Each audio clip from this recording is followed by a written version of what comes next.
আমাদের সঙ্গে রয়েছেন সমকালীন উপদেষ্টা সম্পাদক আবু সাইদ খান। আবু সাইদ ভাই, আপনাকে স্বাগত জানাচ্ছি। বাংলাদেশ প্রতিদিনের শিরোনাম হচ্ছে দরাচুয়ার বাইরে গডফাদাররা, নিউ ইয়র্কে দুর্বৃত্তের গুলিতে 2 বাংলাদেশি নিহত।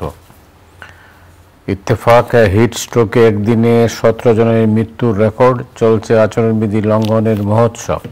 সমকাল, হিট অ্যালার্ট ও স্কুল, নগণ্য উপস্থিতিতে অনেকেই অসুস্থ, শৃঙ্খলা ফেরাতে পারেননি সিটি কর্পোরেশন।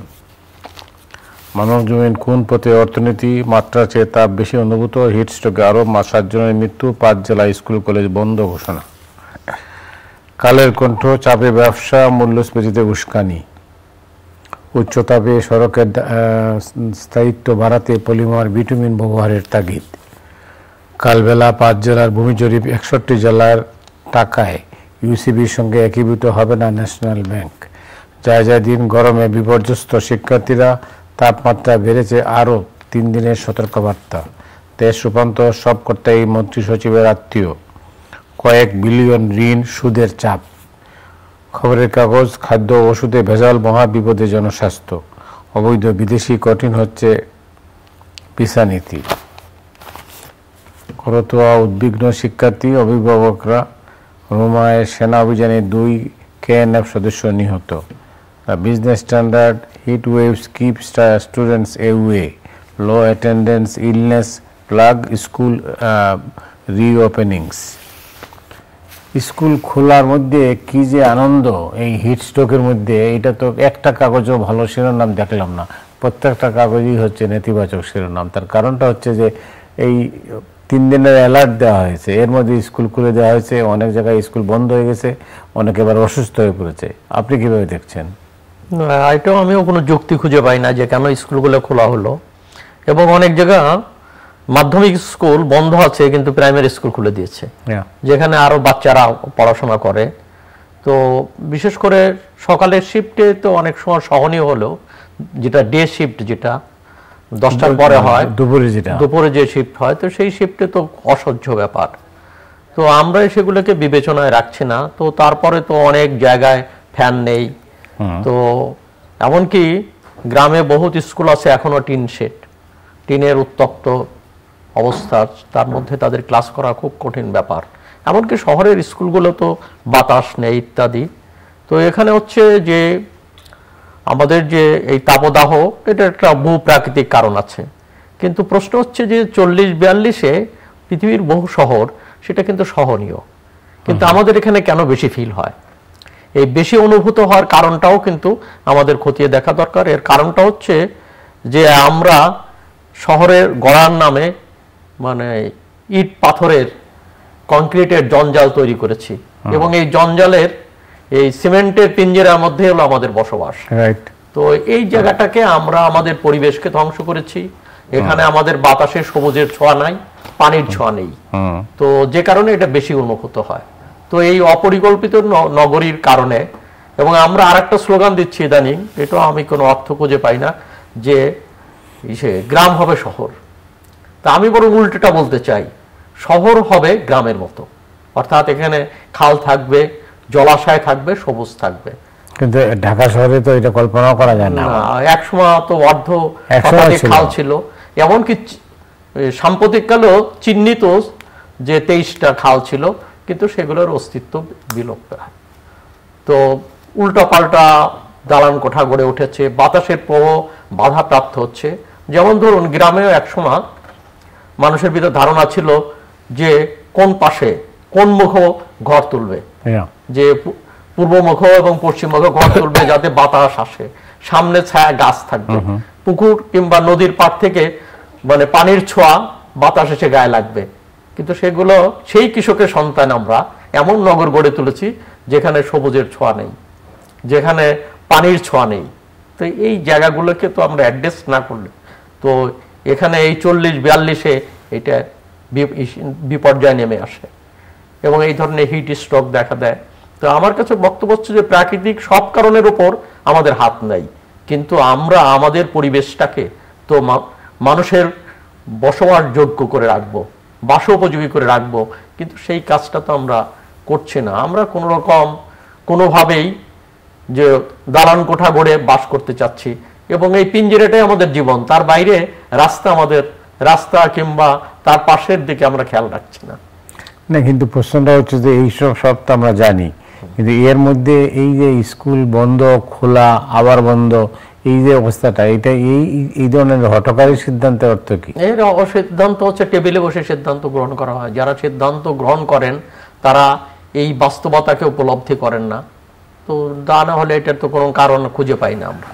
কিংবা তারা যে পরিবেশে, যারা সিদ্ধান্ত গ্রহণ করেন তারা যে পরিবেশে থাকেন, হয়তো যে এসি রুমে ইত্যাদি থাকেন, তারা বাইরের ব্যাপারটা মালুম করতে পারেন না, আন্দাজ করতে পারেন না যে বাইরে কি দশাটা হবে, এবং সাধারণ মানুষের অবস্থাটা তারা দেখেন না। তো এইটা একটা বিষয় যে আমাদের নীতি নির্ধারকরা টেবিলে বসে ব্যাপারটাকে ভাবেন, সরজমিনে যান না, কিংবা সেখানকার বাস্তবতাটা তারা উপলব্ধিতে আনেন না, যে কারণে এই ধরনের সিদ্ধান্ত হয় এবং এইটাকে এক ধরনের হঠকারী সিদ্ধান্তই বলতে হয়, এর বাইরে তার কিছু না। সবাই যেখানে হিট স্ট্রোকে আরো মেয়াদ আরো 3 দিন বাড়ানো হয়েছে, এই অবস্থার মধ্যে কি কারণে খুলে দেওয়া হলো এটা আমি জানি না। এটা হতে পারে যে ঘোষণা তো করেছি, অতএব বাস্তবায়ন করতে হবে, ঘোষণার মূল্য। কিন্তু এটার যে আসলে এটার যে কি মানে বাস্তবায়ন করা সম্ভব কিনা এবং এর কি প্রতিক্রিয়া হবে, এই সব বিষয়গুলোকে আমার মনে হয় খতিয়ে দেখা। অনেক জায়গায় স্কুল বন্ধ হয়ে গেছে, অনেক জায়গায় হিট স্ট্রোক হচ্ছে, শিক্ষক ছাত্ররা হয়েছে, এবং হিট স্ট্রোকে বোধহয় কত আজকে ইত্তেফাকের নিউজ দেখলাম কত 17 জন মারা গেছে। তো আরো অনলাইনে বোধহয় আর একটা অনলাইনে আমি দেখলাম তার চেয়ে বেশি লোক মারা গেছে।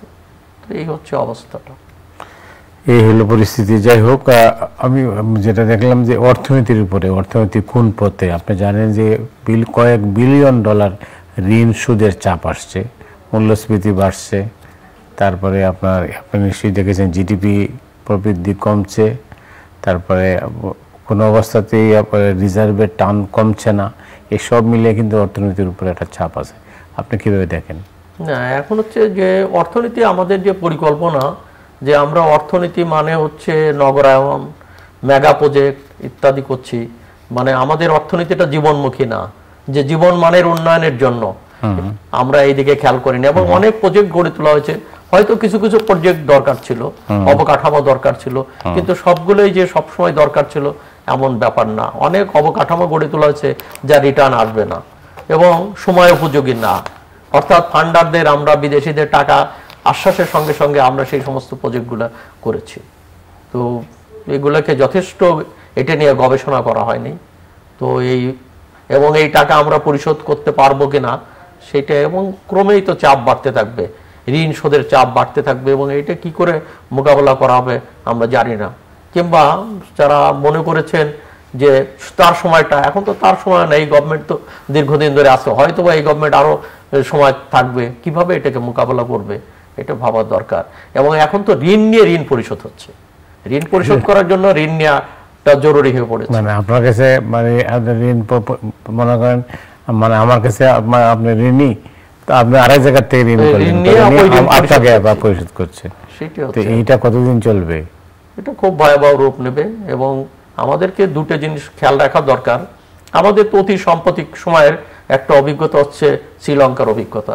সেখানে অর্থনৈতিক সংকট এবং রাজনৈতিক সংকট যখন এক রেখায় মিলেছে, তখনই কিন্তু সেখানে একটা ভয়াবহ বিপর্যয় নেমে এসছে। তো আমাদেরকে একটু বুঝতে হবে যে যখন অর্থনৈতিক সংকট থাকে তখন রাজনৈতিক সুস্থতা দরকার, এবং মানুষের ভিতর, জনগণের মধ্যে সংহতি দরকার, রাজনৈতিক অঙ্গনে সরকার বিরোধী দলের মধ্যে ঐক্য দরকার, পারস্পরিক সুসম্পর্ক দরকার, যাতে সবাই মিলে। এখন তো ডায়লগই নেই, কোনো ডায়লগ নাই। তো এইটা তো বাংলাদেশের ক্ষেত্রে কিংবা পৃথিবীর কোনো দেশের ক্ষেত্রে এইভাবে এই অবস্থাটা তো চলতে পারে না। কিন্তু আমরা তো বলছি যে আমরা শ্রীলঙ্কা হব না। শ্রীলঙ্কা না হতে হলে আমাদের যে জিনিসটা করার দরকার, ডায়লগটা করার দরকার, কিন্তু সেই আওয়াজটাও নাই।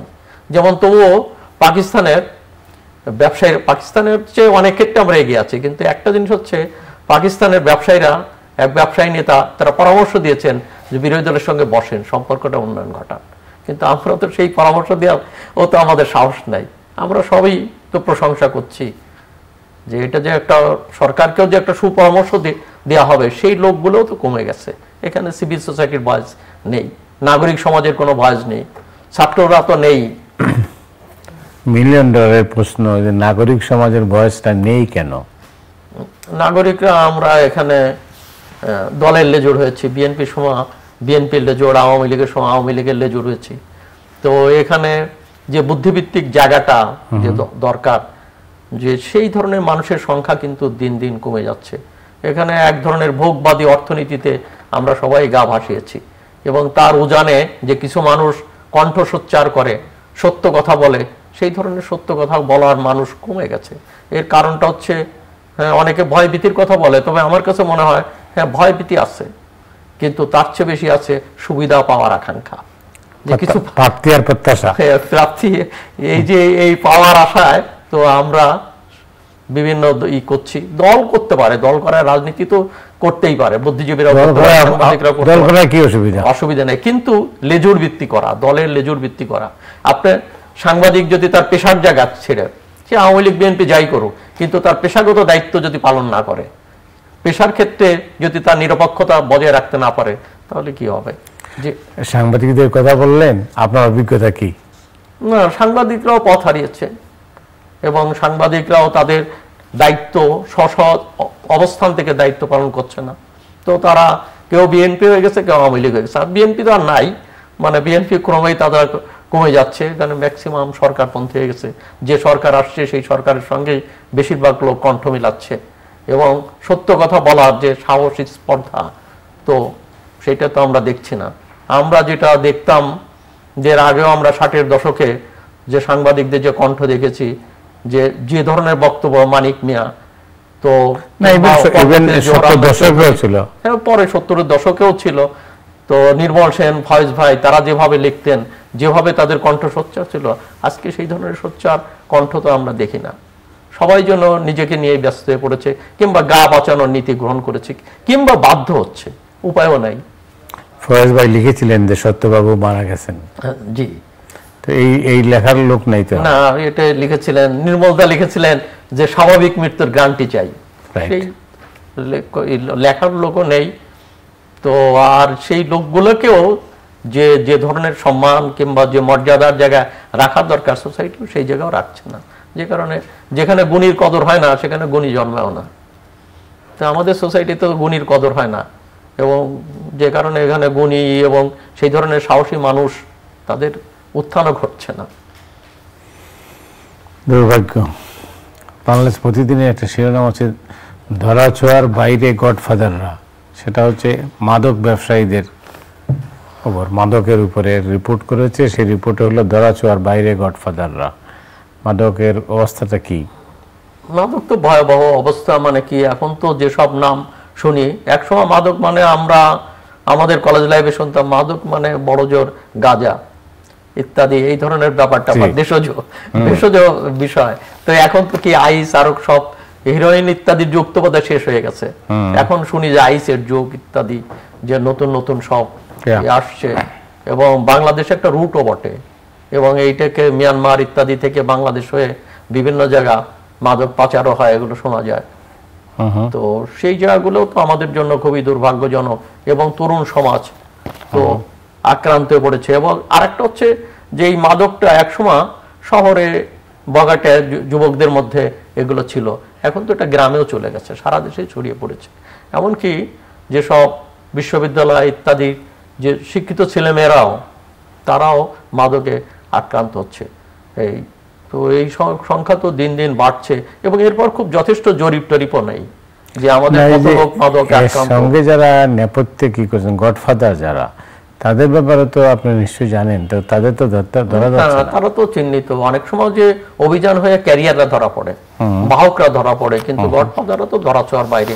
এবং গডফাদাররা তো মুখোশ পরে থাকে, এবং সমাজে তারা হচ্ছে ভালো মানুষ, তারা সমাজের উপরতলায় বাস করে, এবং তাদের এক ধরনের ভালো মানুষের মুখোশ আছে, কিন্তু বাস্তবে তো তারাই পরিচালনা করে। এখানে ক্যারিয়াররা অর্থাৎ বাহকরা ধরা পড়ে, এবং তাদেরই বিচার হয়। কিন্তু এখানে গডফাদারদের তো কখনো বিচার হয় না। গডফাদার এখানে তো ব্যবসায়ের নামে যারা দুর্নীতি করে, সমাজে বিভিন্ন ধরনের অপকর্মের হুতারা, তারা এখানে ভালো মানুষের মুখোশ করে আছে।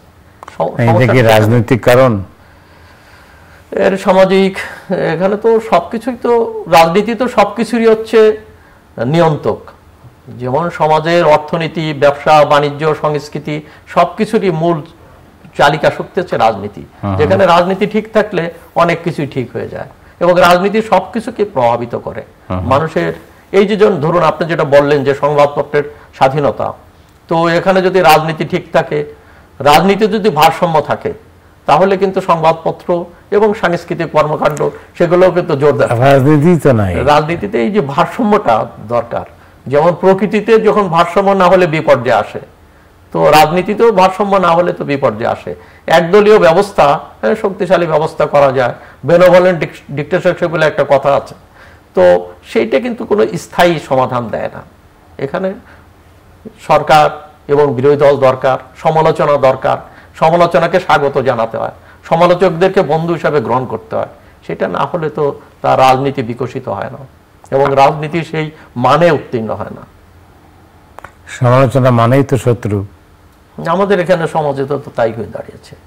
এখানে তো সমালোচকদের তো এখানে গ্রহণ করা হয় না, এবং সমালোচনা করা মানে হ্যাঁ সেটা আর চোখে দেখা হয়, শত্রু ভাবা হয়, এবং একটা ভয়ের সংস্কৃতি কিন্তু বিরাজ করছে। আপনি যেটাই বলুন যে আমরা হ্যাঁ পত্রপত্রিকা সাহস করে আমরা লিখছি, বলছি, কিন্তু সব কথা কি বলতে পারছি? আপনি কি সব কথা বলতে পারছেন যা যা বলতে চান? তো এখানে তো একটা ভয়ের সংস্কৃতি রয়েছে। এটা কি সেলফ সেন্সরশিপ? হ্যাঁ, তা তো বটেই, যে আমি আমার নিজের থেকে সতর্ক হচ্ছি, আমি যা বলার তা বলছি না, গা বাঁচিয়ে চলছে। এই গা বাঁচার নীতির মধ্য দিয়ে হয়তোবা আমি নিজেকে রক্ষা করতে পারি, কিন্তু দেশ সমাজকে রক্ষা করতে হতো সেই ধরনের মানুষ দরকার, যারা ঝুঁকি নেবে, যারা কথা বলবে, সাহস দেখাবে।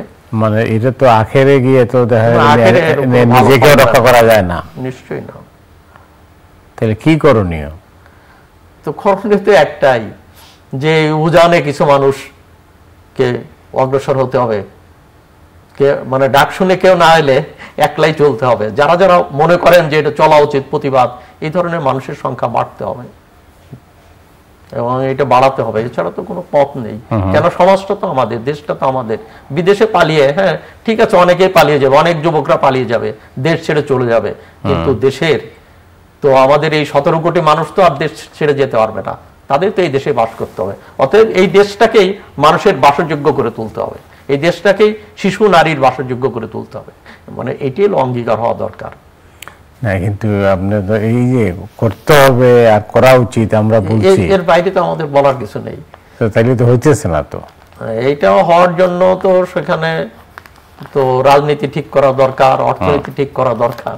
এখানে শিক্ষাটাও, বিশেষ করে ধরেন যে সব জায়গায় যদি পচন ধরে, একসময় তো শিক্ষা অঙ্গন থেকে যখন সারা দেশে পচন ছিল, 60-এর দশকে বিভিন্ন জায়গায় পচন ছিল, তখন দেখা যাচ্ছে শিক্ষা অঙ্গনটা সতেজ ছিল, ছাত্রদের ভিতর এক ধরনের তারুণ্য ছিল, সততা ছিল, প্রতিবাদ ছিল।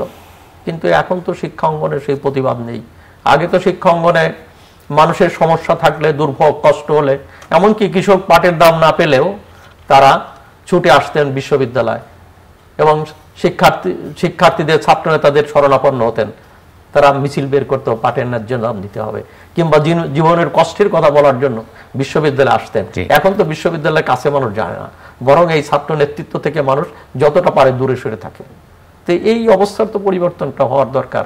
একসময় তো ছাত্র নেতৃত্বকে মানুষ আলিঙ্গন করত, আর এখন বিভিন্ন জায়গায় যে দাবি উঠছে, যৌক্তিকভাবে উঠছে যে ছাত্র রাজনীতির দরকার নেই। এর কারণটা কি?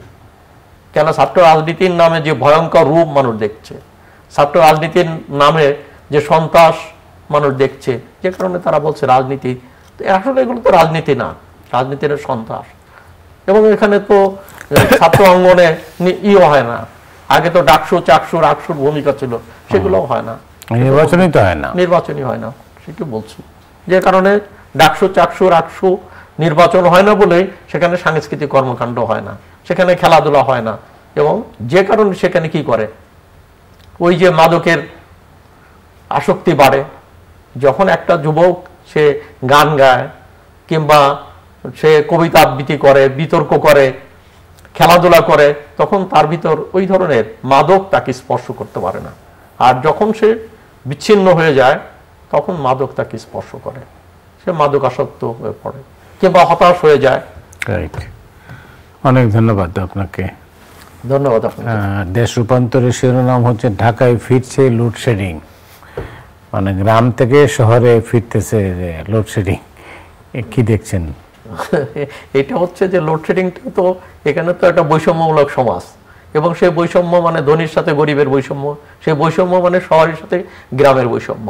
তো শহরকে বাঁচাতে গিয়া মানে শহরের মানুষকে কিছুটা সুবিধা পাইয়ে দিতে গিয়ে গ্রামে লোডশেডিং ছিল, এবং গ্রামে 10-12 বার কারেন্ট যেত চলে যেত, কিংবা বলা যাচ্ছে যে ক্ষণিকের জন্য 10-12 বার ওখানে বিদ্যুৎ এসে ঝলক দিয়ে আসতো। এইটা ছিল বাস্তবতা।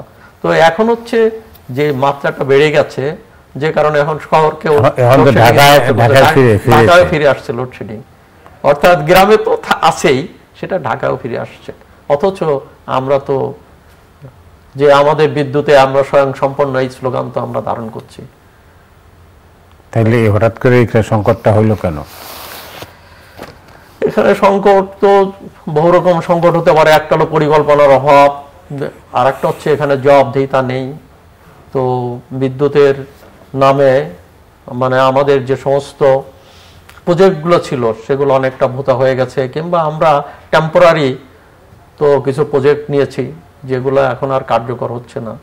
তারপরে সবচেয়ে বড় ব্যাপার হচ্ছে যে নিরবিচ্ছিন্ন বিদ্যুৎ সরবরাহ করতে হলে ম্যানেজমেন্টটা দরকার। আমাদের তো ম্যানেজমেন্ট কখনো উন্নত হয় নাই, এবং বিদ্যুৎ থাকার পরেও ধরুন যদি বিদ্যুতের এখন তো একটা ঘাটতি আছেই, কিন্তু বিদ্যুৎ থাকার পরেও কিন্তু অনেক সময় বিদ্যুৎ এই নিরবিচ্ছিন্ন বিদ্যুৎ পাওয়ার যে ম্যানেজমেন্টটা দরকার, এই ম্যানেজমেন্ট আমাদের নাই। এখানে সরবরাহ ব্যবস্থাপনাটা কখনো উন্নত হয় নাই। এই ম্যানেজমেন্ট তো সব জায়গায়। কিন্তু আমরা তো বললাম যে ঘরে ঘরে বিদ্যুৎ পৌঁছে দিয়েছি আমরা। হ্যাঁ, পৌঁছে দিয়েছি, এই সব ঘরে গেছে, আবার ঘর থেকে ফিরে আসছে, মানে সব ঘরে কাঠামো আছে তো, কিন্তু বিদ্যুৎ নাই। এবং কতটুকু হবে আমরা জানি না, যে এই বিদ্যুতের সেখানে নেই আমাদের যে কত বিদ্যুৎ দরকার এবং কত বিদ্যুৎ আমাদের আছে, এই সব ব্যাপারে আমাদের কাছে কোনো সঠিক পরিসংখ্যান নেই। সেই ইত্তেফাকের শিরোনাম দেখছিলাম আমি, চলছে আচরণবিধি লঙ্ঘনের মহোৎসব উপজেলা নির্বাচন। এখানে একটা সাবমিটিংয়ে একটা খবর আছে যে এক মুক্তিযোদ্ধা কমান্ডারকে প্রার্থী না হতে থানায় তলব, মানেটা কি? এখানে যেখানে তো সবাইকে প্রার্থী হওয়ার জন্য উৎসাহিত করা হচ্ছে, সেখানে এই চাপটা কেন? সেখানে কেন একজন মুক্তিযোদ্ধা উনি কেন প্রার্থী হতে পারবেন না? এমনকি আমি এটাও বুঝি না যে কেন একজন মন্ত্রীর স্বজন তার প্রার্থী কেন হতে পারবেন না, একজন এমপি স্বজন কেন প্রার্থী হতে পারবেন না? কেন? এটা তো তার গণতান্ত্রিক অধিকার। কিন্তু এইটাকে প্রার্থী না হওয়ার ক্ষেত্রে কিন্তু আওয়ামী লীগের কর্মী বাহিনী তারা কিন্তু স্বাগত জানাচ্ছে, এমনকি জনগণও খুশি যে না, প্রার্থী না হওয়াই ভালো। এর মানেটা কি? এর মানে হচ্ছে এখানে কিছু পরিবারতন্ত্র তৈরি হয়েছে, এবং সেই পরিবারতন্ত্র এক ধরনের রাজনৈতিক অভিজাততন্ত্র তৈরি হয়েছে, যে যারা এখানে ডেমোক্রেসি মানে কোনো দলের ভিতর গণতন্ত্র চর্চা হচ্ছে না। মন্ত্রীর ছেলেই আগামী দিনে এমপির ছেলে এমপি হবে, উপজেলার চেয়ারম্যান হবে, শ্যালক হবে, ভাতিজা হবে। এই যে জায়গাটা, এই পরিবারতন্ত্রের বিরুদ্ধে মানুষের ক্ষোভ, জমিদারি প্রথা, এই জমিদারি প্রথা চালু হয়েছে বলেই সেখানে তাদের অধিকার, যখন কোনো ব্যক্তির অধিকার কাটেল করা হচ্ছে, তখন মানুষ খুশি হচ্ছে। আমরা সবাই খুশি হচ্ছে, হাততালি দিচ্ছি। অনেক ধন্যবাদ সাইদ ভাই আপনাকে। ধন্যবাদ আপনাকে। দর্শক মণ্ডলী, আজ এ পর্যন্তই। আপনার সবাই ভালো থাকুন। শুভরাত্রি।